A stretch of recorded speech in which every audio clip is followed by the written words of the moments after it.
They were 5 friends. Young, close-knit, bound by years of memories, mischief and loyalty.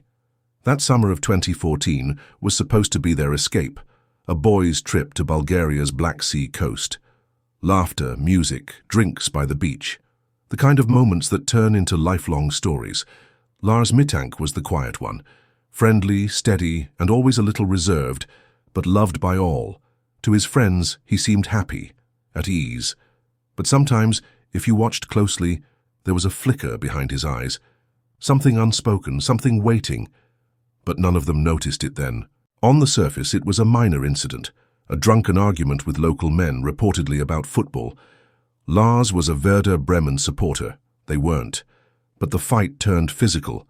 Later, Lars said he was hit. He felt something rupture in his ear. His friends urged him to see a doctor, but he brushed it off. The next day, they were ready to fly back. Lars wasn't. He insisted on staying behind to seek medical advice, said it was no big deal, but his eyes were jittery, his voice uncertain. The friends offered to stay. He refused. They parted at the airport, with a hug, a wave, a promise to text later. They never saw him again. Lars checked into the Color Hotel, a budget motel near the Varna airport.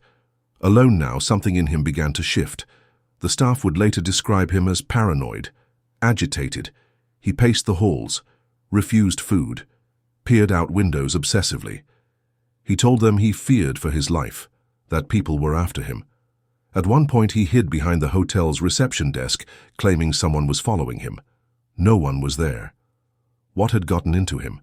Was he having a mental break, or had something truly scared him? At 11 p.m. Lars called his mother. His voice was hushed barely above a whisper. He told her to cancel his credit cards, that he didn't feel safe, that he needed help. When she pressed for details, he said he couldn't talk, that they might be listening. Then, silence. His mother later said she'd never heard fear like that in her son's voice, not even as a child. Something had terrified him. But what? The next morning, Lars visited the airport medical clinic. A doctor confirmed a ruptured eardrum and prescribed antibiotics. He seemed calm, until another man entered the room, an airport technician. Without warning, Lars's eyes widened. He stood up, then ran. Left his backpack, wallet, phone and passport behind. No goodbye. No explanation. He sprinted out of the clinic, down the hallway, past confused travelers. Security cameras caught it all. He didn't stop. CCTV footage shows Lars bursting out of the airport terminal, running across the parking lot and into the woods beyond. He doesn't slow, doesn't look back. Thick trees swallow him whole. And just like that, he's gone.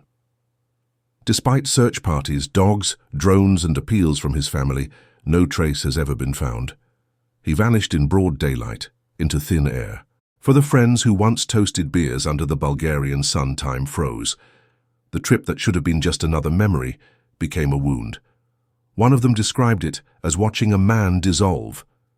They replayed every moment, every word, wondering what did we miss? The guilt, the disbelief, the helplessness.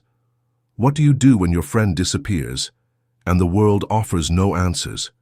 Internet sleuths came alive. Some claimed Lars was being chased by traffickers. Others said he suffered a psychotic break. Some believe he staged his disappearance. A few whisper about government experiments or something not human. But no theory fits perfectly. Every thread unravels. Every answer leads to more questions. Every week his mother still walks past his room. She hasn't touched his things. She still charges his old phone just in case. Every call, every knock makes her heart pause. Maybe it's Lars.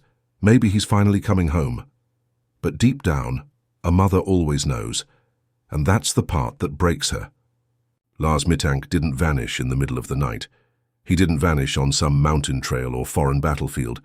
He vanished from an airport, surrounded by people, cameras, light.